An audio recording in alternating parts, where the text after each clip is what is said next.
대림절 제3주 성서주일입니다. 우리가 지난주에 성령으로 임마누엘 하시는 예수님을 묵상했죠. 성령이 우리를 예수 믿게 하시고 성령의 생명의 법이 우리를 죄와 사망의 법에서 해방시켜 주시고 성령의 역사로 오늘도 우리 가운데 하나님 나라가 임하는 줄 믿습니다. 아멘. 지난주 라마 요새 말씀처럼 성령이 역사하시면은 사울 같은 사람도 변화되더라. 아멘. 정말 냉담하고 얼음짝 같은 그 사울에게 성령이 임하니까 몸도 막 뜨거워져서 옷도 입지 못하고 벌렁 벗어야 할 만큼 그렇게 성령의 뜨거운 역사가 오늘도 일어나는 줄 믿습니다. 아멘. 우리 주님을 기다리는 이 대림절 기간에 여러분의 심령에 또 가정에 또 우리 교회에 이 나라에 성령이 임마누엘 하셔서 라마 나역 같은 역사가 일어나기를 바랍니다. 우리 남설교회 이 발을 내딛는 순간에 아니 교회로 오는 그 길에도 하나님의 성령의 강력한 역사가 은혜가 임해서 어떤 사람도 변화되고 하나님께 사랑받고 칭찬받고 귀함받는 하나님께 아름답게 쓰임받는 그런 역사가 일어나게 되시기를 바랍니다. 아멘. 여러분 성령님은 지금도 임마누엘 우리와 함께 하시는 하나님으로 우리를 도와주시고 천국까지 인도해 주십니다.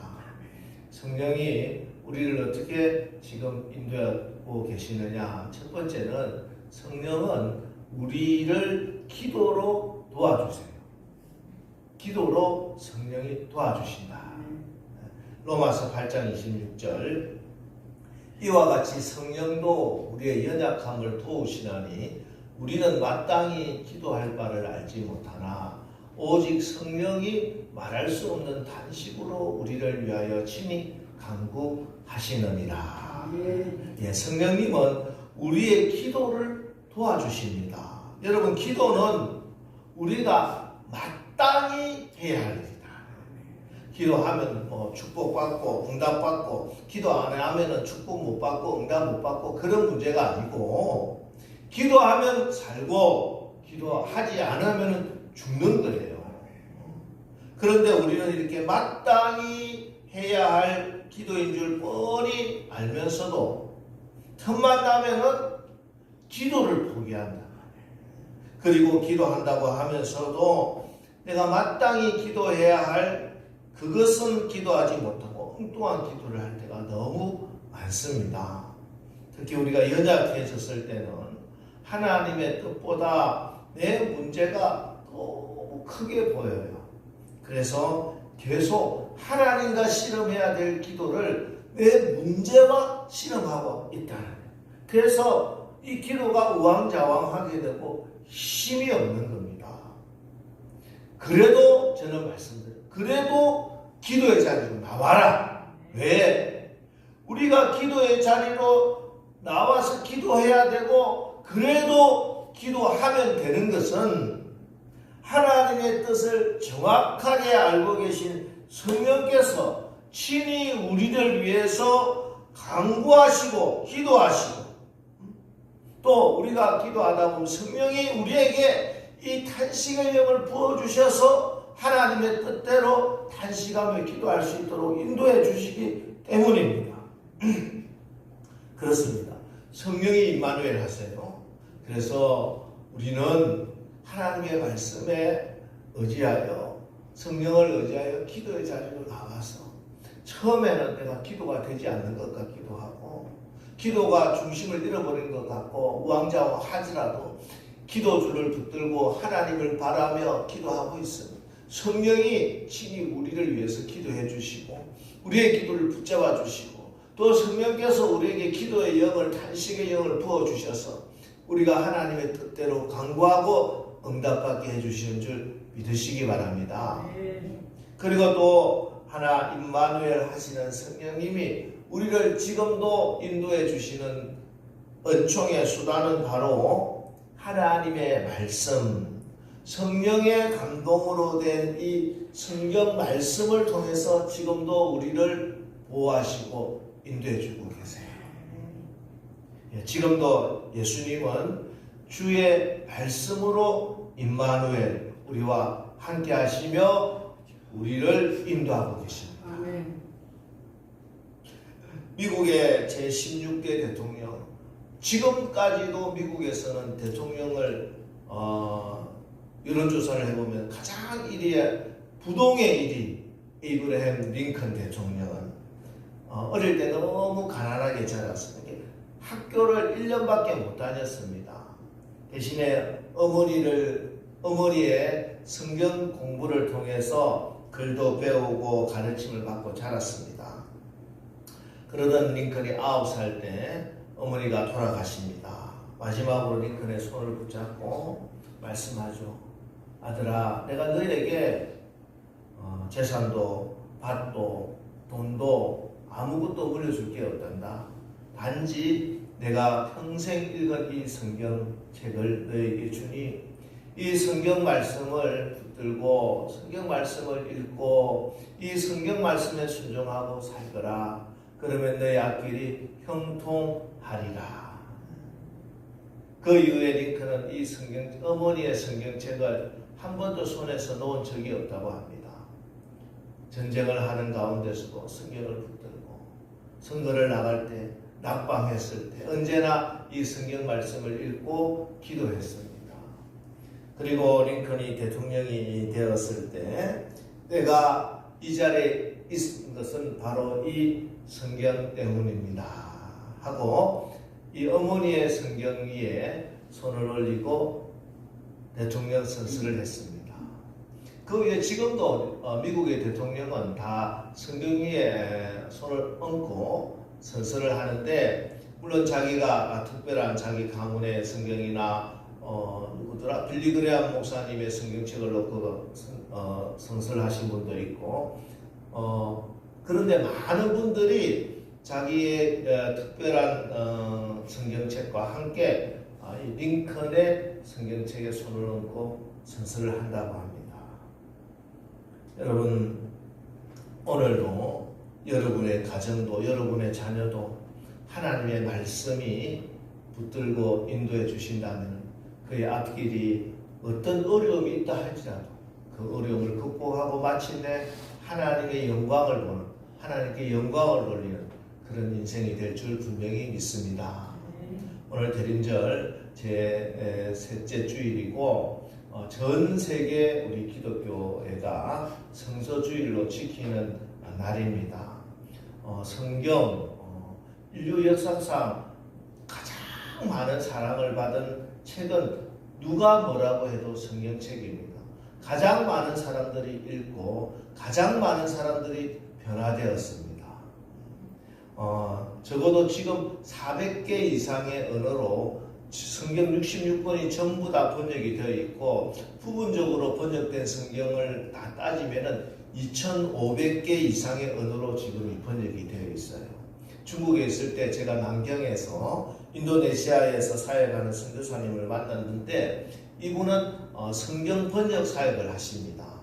여러 부족들 중에 글이 없고 단어가 없으면은 글을 만들어서, 글 만드는 것은 우리 한국 선교사님이 가장 유리해요. 왜? 이 한글이 굉장히 좋은 글입니다. 그래서 한글로 글을 만들어주고, 또 단어가 없는 부족도 많이 있어요. 그러면은 그 의미를 찾아서 단어를 만들어가면서 성경을 번역하고 있었습니다. 왜? 지금도 하나님은 성경 말씀으로 우리와 함께 하시기 때문에 그렇습니다. 반면에 사단은 가장 공격하는 것은 결국은 하나님의 말씀이에요. 초대교회의 로마 시대에 핍박을 가할 때는 성경책을 다 불살라 버리기도 하고, 또 중세 로마 가톨릭은 얼마나 성경을 핍박을 했는지 성도들에게 성경을 읽지도 못하게 만들었어요. 그거만큼 성경을 핍박하는 게 어디 있습니까? 지금도 마찬가지입니다. 지금도 사단은 어떻게 공격을 하느냐? 교회 군대를 보내가지고 교회를 폭발하고 그것보다 저들이 가장 교묘하게 공격하는 것은 결국은 하나님의 말씀이에요. 하나님의 말씀의 권위를 어떻게 하든지 무너뜨리려고. 심지어 기독교 국가라고 하는 나라에서도 지금 우리나라에서도 국회에서 입법되고 있는 여러 문제들은 결국은 뭐냐면 하나님의 말씀보다 자기들의 사상과 이론이 인권이 더 중요하다. 이걸 지금 가지고 공격을 하고 있는 것입니다. 여러분, 세상 어떤 사상이나 신학도 하나님의 말씀, 이 성경을 부정하고 성경의 권위에 도전한다면 그것은 악한 사단 마귀의 괴계요 사단의 역사인 것을 분명히 믿으시고 믿음으로 말씀으로 그 모든 것을 다 물리치는 우리 남설교회 되시기를 주님의 이름으로 축원합니다.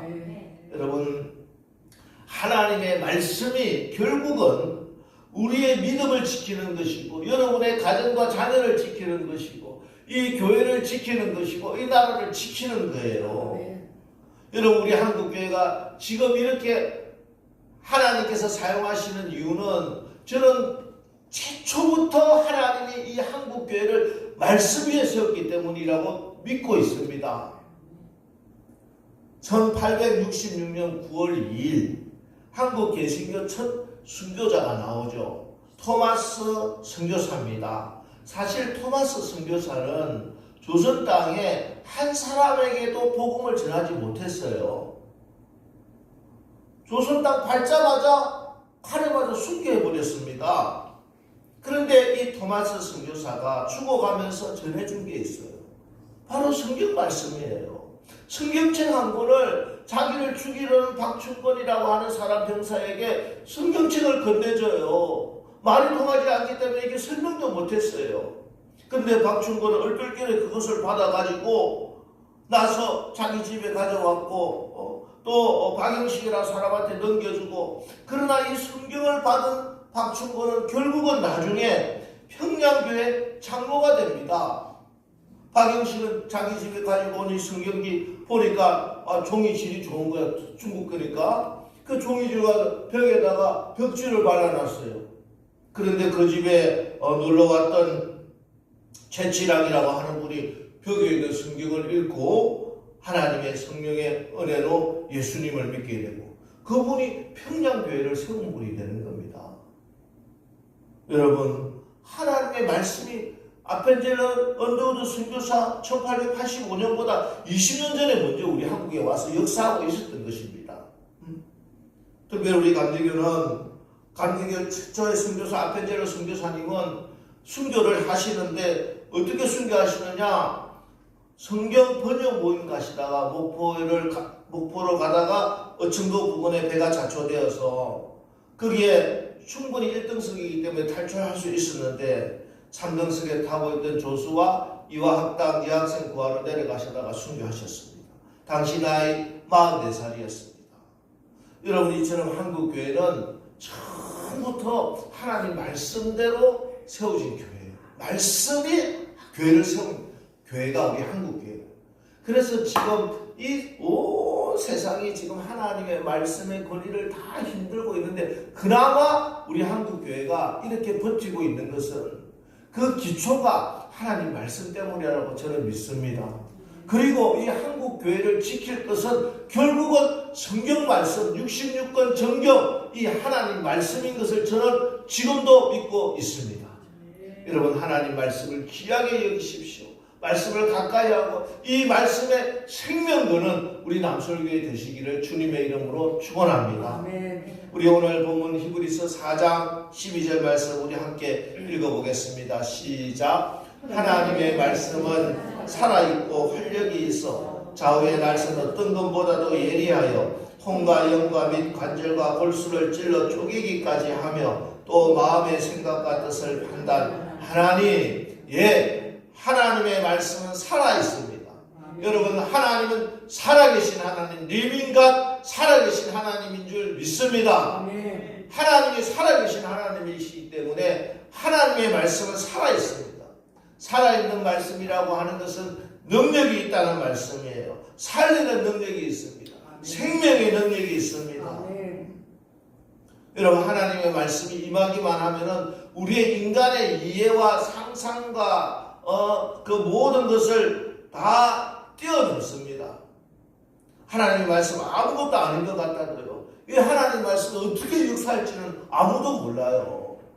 사람이 생각하기에 뭐 설득력이 있고 뭐 그 말씀이 은혜가 돼서 그 말씀만 다 역사하시느냐, 그게 아니라는 것이에요. 하나님 말씀은 한 말씀이라도 죽어 있는 말씀이 없어요. 하나님 말씀은 살아 역사하시고 구원의 역사를 오늘도 일으키게 되는 줄 믿으시기 바랍니다. 아멘. 서울에 예수 잘 믿는 어느 집사님이 계셨습니다.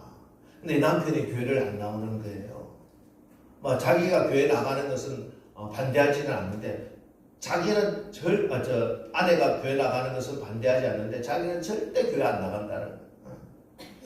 그래서 그러다가 어느 날 이 남편이 뭐 잘못한 일이 있었나 봐. 그래서 아내에게 용서를 구할 일이 생겼어요. 그러자 아내가 기회다. 그래서 여보, 내가 용서해 줄 테니까 교회 한 번만 나가. 그렇게 협상을 했습니다. 그러니까 이 남편이 그래, 딱 한 번만 나갈게 하고 주일날 교회 나오기로 했어요. 이제 이 부인 집사님은 이 남편이 이번 주에 꼭 나와서 목사님 말씀에 은혜 받고 예수 믿게 해달라고 새벽 기도 나와서 금요 기도에서 목사님의 말씀에 은혜를 주시옵소서. 근데 주일날 와서 주보를 다 폈는데 정말 하늘이 무너지는 것 같았습니다. 설교 본문이 창세기 5장이에요. 창세기 5장이 뭐냐면 아담의 족보입니다. 누가 낳고 죽고 몇 살에 죽고 낳고 죽고 낳고 죽고. 아니 설교가 그거예요. 본문이. 야, 이게 집사님이 속이 열불이 나는 겁니다. 아니 목사님이 원망스러워요. 아니 그 많은 본문 중에 하필 오늘 창세기 5장이 뭐냐고 도대체가. 내가 이렇게 기도했는데 하나님 이게 웬일입니까? 설교 말씀 내내 한 말씀도 안 들어오지 않는 게 무슨 설교인지 기억도 없어. 집에 와가지고 남편한테 뭐 예배 같은 날 물어볼 필요도 없어. 그래서 아무 말도 안 하고 그냥 지났습니다. 다음날 주일 아침이 됐는데 이 남편이 무슨 옷을 챙겨 입더만 교회 안 가냐고, 교회 가자고 그러네. 깜짝 놀라가지고 아니 무슨 일이냐고, 왜 교회를 가겠다고 그러냐고 하니까 내가 지난주에 설교 말씀 듣다가 깨달은 게 많다는 거예요. 아니 지난주 설교에서 무슨 깨달음이 있었냐고, 나도 하나도 기억이 안 나는데. 그러니까 낳고 죽고 하는 걸 보니까 인생이라고 하는 게 태어나다가 다 죽는 거구나, 이런 게 생각이 확 와닿다는 거야. 그래, 나도 죽을 건데 하나님 앞에서 내가 이렇게 살다가 가서는 안 되겠다 하는 마음이 들더래요. 그래서 내가 이제 교회를 나가야 되겠다. 그래서 그때부터 교회 출석하고 신실한 신자가 되고 교회 중직이 되어서 지금 아주 열심히 신앙생활을 하고 있다는 간증을 들은 적이 있습니다. 여러분, 하나님의 말씀은 인간의 예상과 인간의 판단으로 판단할 게 아니에요. 하나님의 말씀은 지금도 어떻게 역사하실지 모릅니다. 제가 말씀드렸잖아요. 제 신학교 동기 중에 지금 이제 목회하고 계시는 목사님이, 제 신학교 동기 중에 저보다 나이가 많은 사람 한 2분 계시는데 제일 나이 많은 형이 신학교 회사 잘 다니다가 왜 신학교 왔느냐 자기가 말씀 읽다가 은혜 받았대. 무슨 말씀 은혜 받았냐? 마태복음 1장 읽다가 은혜 받고 신학교 왔대. 여러분, 하나님 말씀은 어떤 말씀이 진짜 역사하신지 모른다는 거죠. 인간에게 뭐 감동이 된다고 큰 역사가 일어나는 것이 아니고, 너무 어려워서 잘 읽지도 못하는 말씀이라고 하나님의 말씀이 역사하지 않는 것이 아닙니다. 여러분, 하나님 말씀을 한 말씀 한 말씀, 한 마디도 한 단어도 빠뜨리지 마시고 꼼꼼히 하나님 말씀을 묵상하며 읽어나가는 우리가 되시기를 주의 이름으로 축원합니다. 결국은요, 우리의 모든 삶을, 우리 가정을, 우리 자녀를, 우리 인생을 지키는 것은 하나님 말씀이에요. 여러분, 우리가 이 광야 같은 세상을 살아가면서 어떻게 하나님의 보호함을 받으며 하나님의 인도함을 받으며 살아갈 수 있겠습니까? 민수기에 보면은 이스라엘 백성들이 광야를 통과할 때 진을 어떻게 배치하고 또 행군을 어떻게 해야 되는지를 설명을 하고 있습니다. 자, 민수기 2장 2절에 보면은 이스라엘 자손은 각각 자기의 진영을 궁기와 자기의 조상의 가문의 기호 곁에 진을 치되 회막을 향하여 사방으로 진을 치라. 진을 치는데 이제 가다가 중간에 쉴 때가 있잖아요. 회막, 성막을 딱 중심에 두고 이스라엘 12지파가 동쪽에 유다 지파를 선임으로 해서 이사갈 스불론 지파, 남쪽에는 루벤 지파를 선임으로 해서 시므온 갓 지파, 서쪽에는 에브라임 지파를 선임으로 해서 므낫세 지파, 베냐민 지파, 북쪽에는 단 지파를 선임으로 해서 아셀 지파와 납달리 지파. 이렇게 세 지파씩 동서남북으로. 가운데 뭐가 있어요? 회막, 성막이 있다는 것입니다. 그리고 행진할 때는 또 어떻게 행진을 하느냐? 민수기 2장 17절. 그 다음에 회막이 레위인의 진영과 함께 모든 진영의 중앙에 있어 행진하되 그들의 진칠 순서대로 각 사람은 자기의 위치에서 자기들의 길을 따라 앞으로 행진할지니라. 레위 지파가 앞서 나가는데 그 중앙에 뭐가 있어요? 회막이 있다는 거예요. 성막이 있다는 거예요. 행진할 때만 그렇습니까? 전쟁을 할 때도 마찬가지예요. 항상 가운데 중앙의 중심에는 회막, 성막이 있어야 된다는 겁니다. 그게 가나안을 통과하는 원칙이에요. 여러분 학교 다닐 때 캠퍼스를 가지고 원을 그려주잖아요. 캠퍼스 가지고 원을 그릴 때 뾰족한 침을 딱 중간에 놓고 그리고 자기가 그리고 싶은 크기만큼 반지름만큼 넓혀서 쭉 돌리면 깨끗한 원이 나오지 않습니까? 그죠? 그런데 이 원이 삐뚤삐뚤해질 수가 있어요. 언제? 이 중심에 침이 왔다 갔다 해버리면 아무리 내가 정성껏 돌려도 원이 안 나와요. 중심이라고 하는 게 이렇게 중요한 겁니다. 중심을 잘 잡아야 중심을 잘 찍고 흔들리지 않아야 나의 원이, 내 인생이, 우리 가정이, 우리 교회가, 이 나라가 흔들리지 않는 겁니다. 여러분 우리가 이 광야 같은 세상을 행진하면서 저 가나안 땅에 약속의 땅, 축복의 땅을 가려고 한다면은 중심 잘 잡아야 해요. 그 중심이 뭐냐? 오늘 성경을 보니까 회막, 성막이었다는 겁니다. 성막이 무엇입니까? 하나님께 제사 드리는 곳이에요. 예배예요.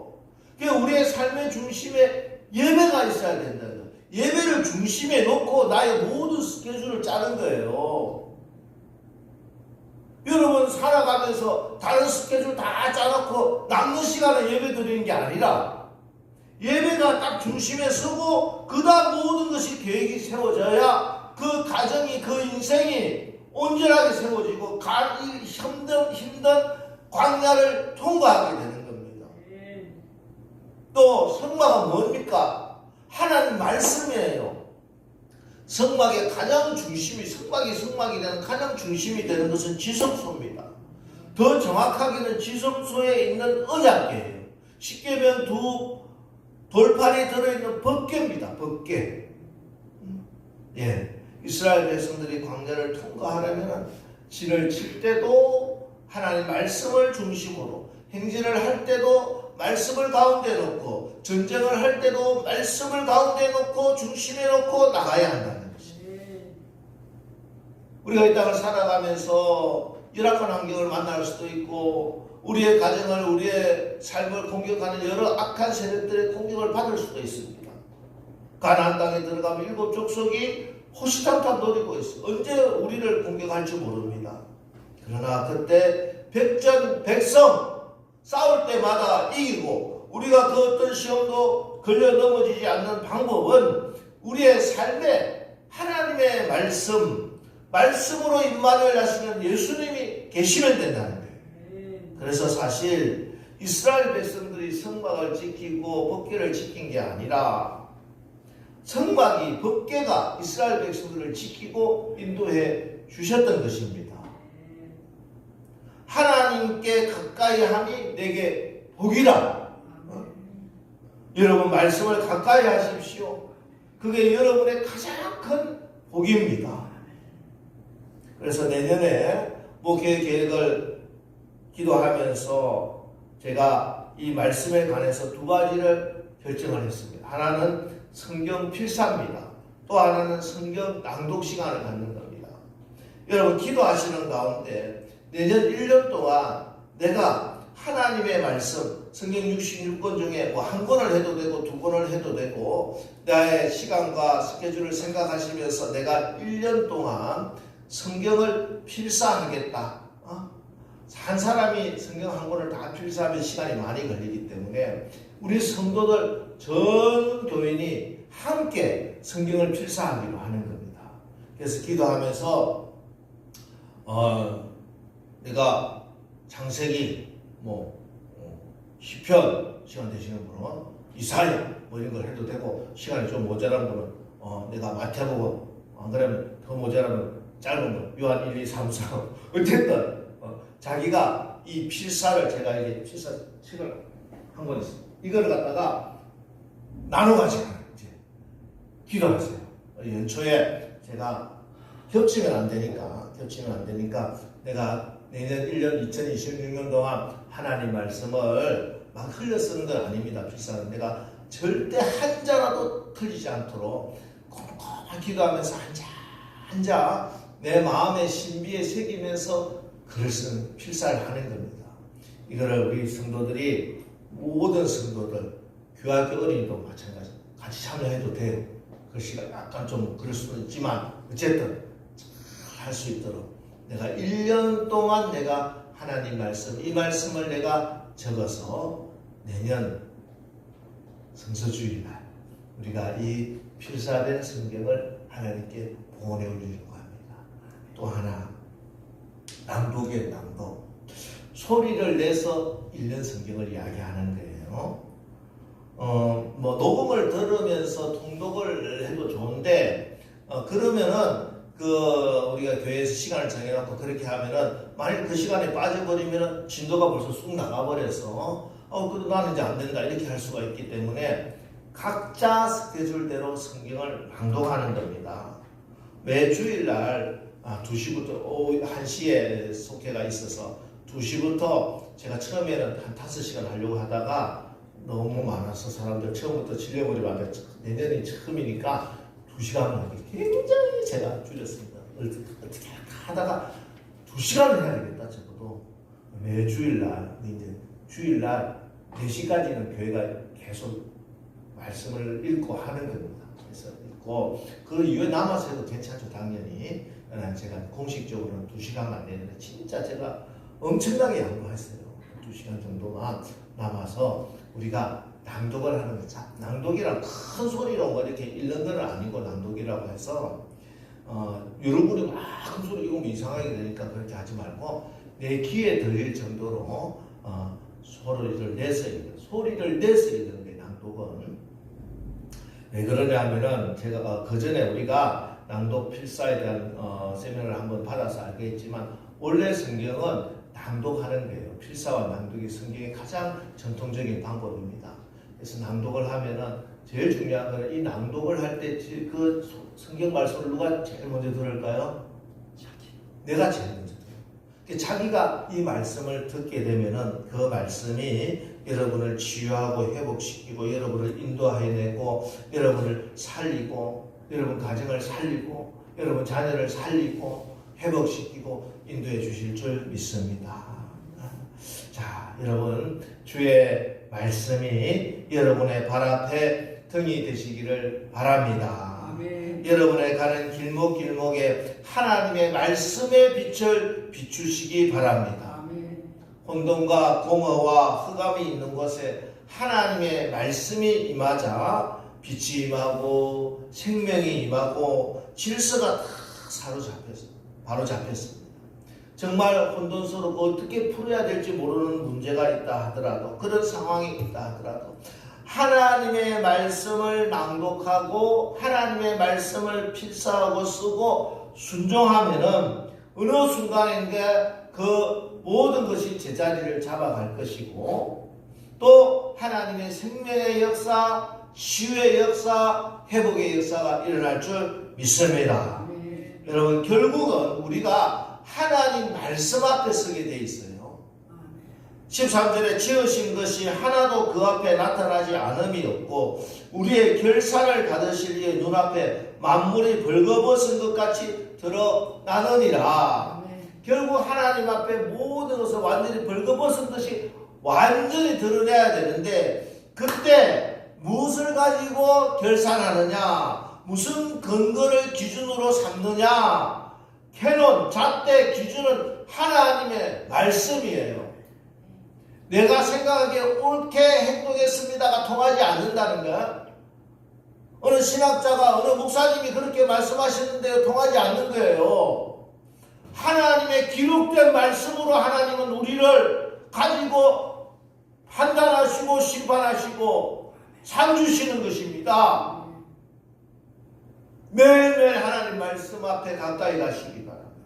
말씀을 읽고 말씀을 낭독하고 말씀을 필사하고 말씀을 묵상하고 말씀에 순종해 나가십시오.